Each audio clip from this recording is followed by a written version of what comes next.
Welcome to another edition of Let's Talk Entertainment right here on Joy News on Multi TV. This is the show that brings to your table the hottest and the freshest entertainment happenings in and around our world. Welcome to your show.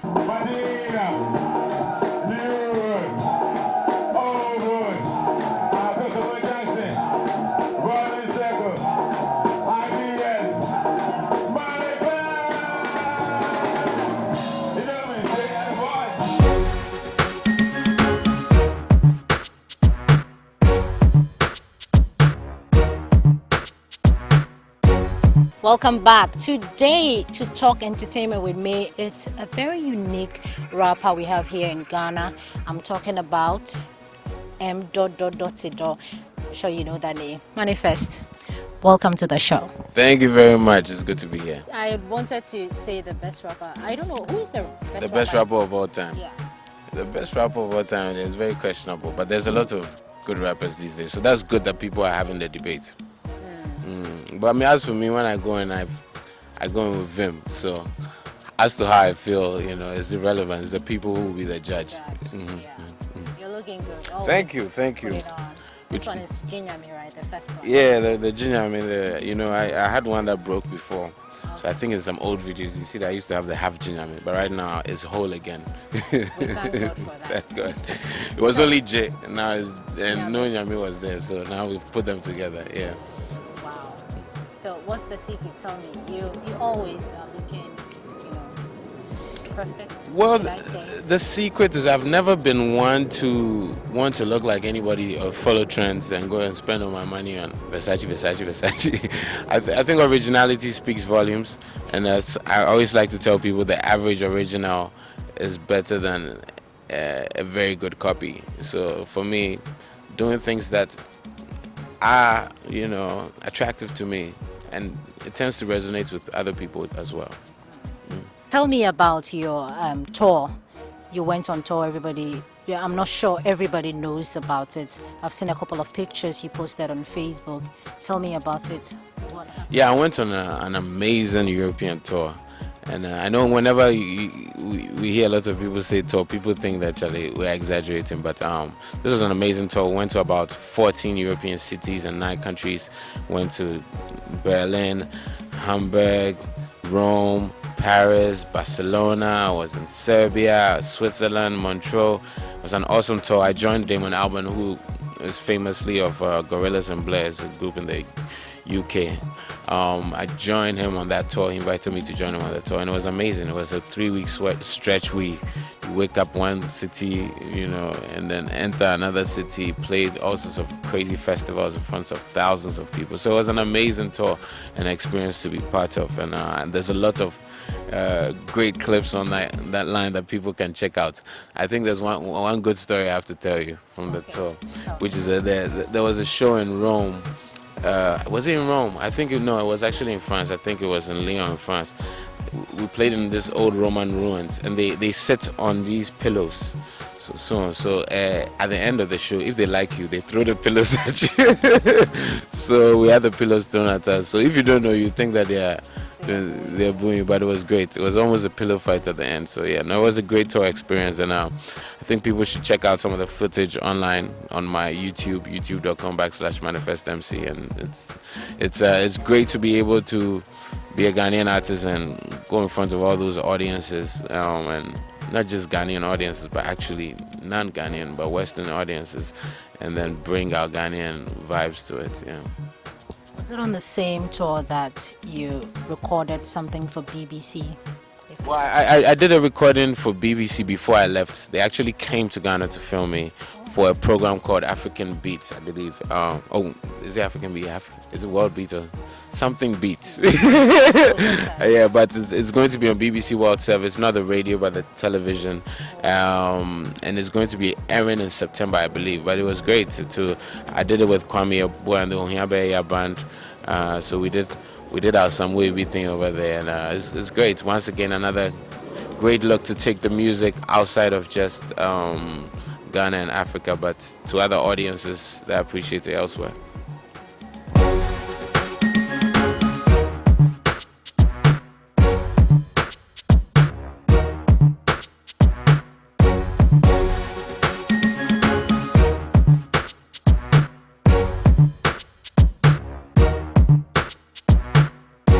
Tell me, how is working with Double HP like? I saw the video. Congratulations, it's a perfect video. Thank you very much. Yeah, we released that video and it's gotten a great response. Double HP is from South Africa, for those that don't know.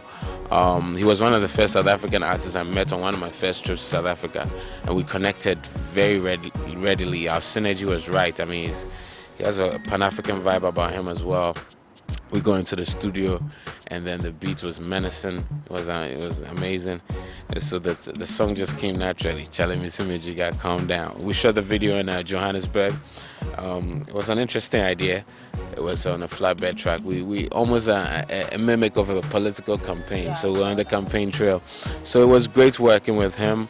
The video was shot by our friends, Callback Dream Studios. They've done a lot of other videos people know, like the Mafiki Zolo videos, Corner, and all that as well. So yeah, no, it's good, and it's been getting a lot of traction, especially in South Africa. The Jiga, that's the name of the song, and I mean, it's been great seeing that. But now we already have dropped a new one, or another new one, some wavy video. I know, it's some wavy. But before we get to some wavy, what's the message of the Jiga song?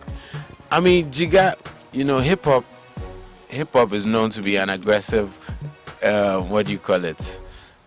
Sorry, I was doing a little side, a little side wave, but hip hop is known to be an aggressive art form. A lot of older generation think of it as aggressive because of the beats. They are pulsating, the syncopations. They're just and now that particular beat, when we heard it, it makes you feel that pent up energy, and sometimes when you have that pent up aggression, what better way to release it than on beats? And so if you listen to it, I'm saying Charlie Misimejiga and he's saying calm down, and so it's like almost like a release sometimes, and the lyrics sort of show that certain frustrations that one has, but then you're releasing it all on track. Like nowadays, every braggart on my own agenda, every George of the jungle wants to be Simba. Just that speaks to, for instance, the competition crabs in the barrel thing. Every George people don't know how monkeys play by their sizes, but people forget every George of the jungle wants to be Simba. Not everybody is the Lion King, but things are so that's what that song is, just unleashing that venting, and then at the same time somebody else telling you calm down, and that's what you always need, the yin and yang, the good cup, bad cup. So how is Apai doing? Apai has been well received. Some wavy is on Apai, so and it was the first single of Apai, and I think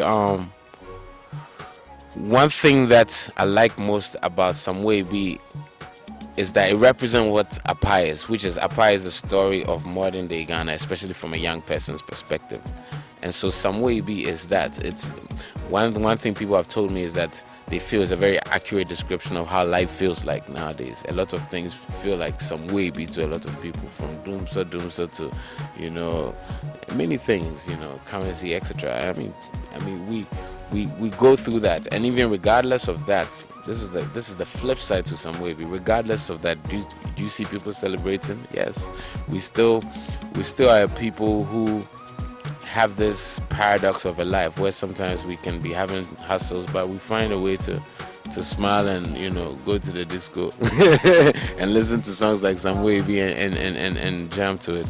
So I think that's why I talk about Some Wavy, and that's why the video, for instance, also represents what it does. It's not about just me. It's stories that I am telling. I'm just a mouthpiece.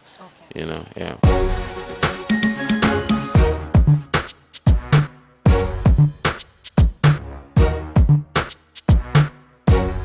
What was the craziest thing you've ever done? I know you're a very shy person.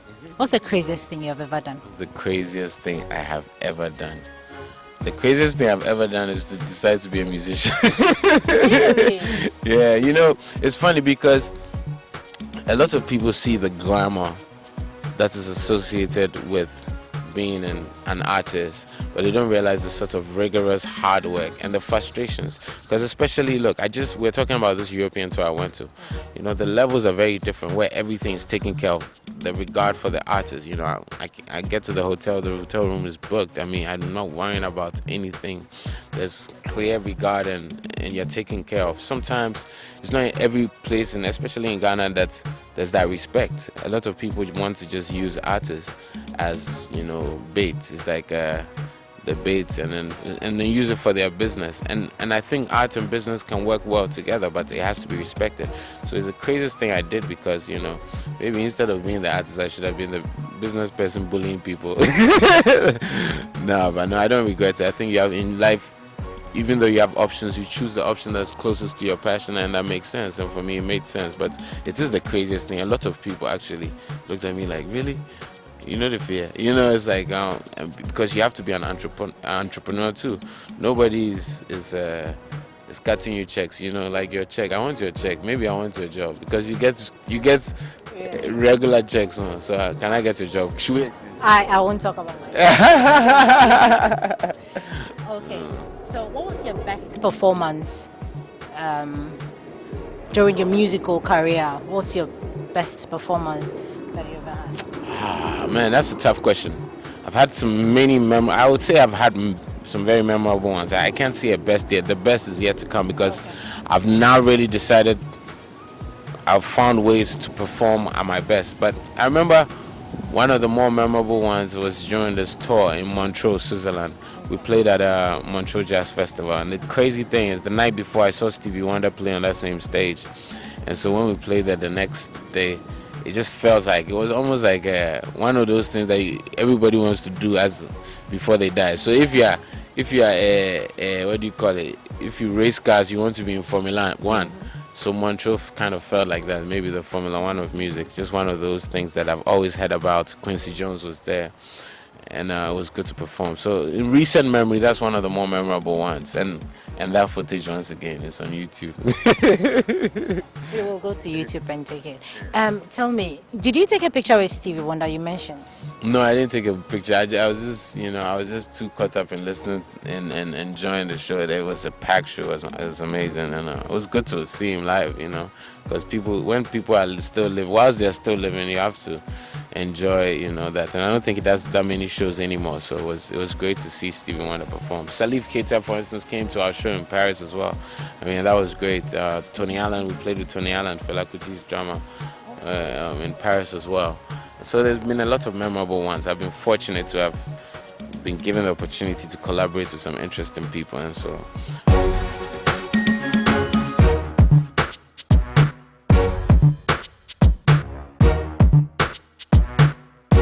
You've heard all about your best performance, and that was recent. Tell me about your worst performance. Be real. Be real. Okay. I'll say one of my worst performances was probably around 2005. It was in Yankee. I think it was the time I was really beginning out, and I'd started getting some traction where I was, so people were coming to shows. But there was one show that I was put on that many people didn't show up. It was in a different city, something of sorts. But I think it was my worst performance because my heart was not in it. you know. But from then, but I would learn something very major then. Because I think halfway through the performance or something, my DJ or somebody just kind of gave me the look of, you know, let's do this. Let's put you. And so I think then the next time something like that happened, I told the audience like, yo, let's pretend we're in Madison Square Garden and we'll have a blast. But it taught me a lot. It was my worst performance because as an artist, I can't do anything like it's a regular job. It has to come from the heart. And so if I perform and it's like I'm just doing it because I have to. And so that's what I remember. But that worst performance, it's not because of how people felt, it's because of how I felt. But it changed my life then, because I realized that, you know, when you step on the stage, whether it's 2,000 or 200,000, you have to let it come from the heart. The sincerity is what gets to people. Nobody can repeat a performance ever again. Those moments, you cannot do the same thing. It's not like a song that you hear on the radio that every day you hear the same thing at that one place. So you have to make it special every time. And I failed to do it that one time, but it taught me a big lesson. Do you go to church? Do I go to church? That's a personal question. You see, they say you don't ask people questions about religion and politics. Did tell you that? I'm joking. I go to church. Oh, that question there. I'll answer you next year. Really? I like suspense. But you like the Bible. You read the Bible? Oh yeah, I like the Bible, man. The Bible is great. So can you quote? John 3:16. Oh, that is so bad. Everybody knows John 3:16. Really? Something from Samuel or Genesis. Genesis 1:1. In the beginning was the Word, and the Word was with That God. one is short as well. Oh really? Do you know the shortest verse in the Bible? Jesus wept. Oh, you're good. I knew it. Okay. Thank you so much for talking entertainment with us. Thank you. Enjoy news. Joy News, what up? It's M to do. Up early, no sleep. It be some way, be boys are bread all week. It be some way, be. But thank God we're on Joy News. Yeah, be G&E. That'll be all for Let's Talk Entertainment today. Catch us same time tomorrow for another exciting edition of Let's Talk Entertainment. My name is Becky.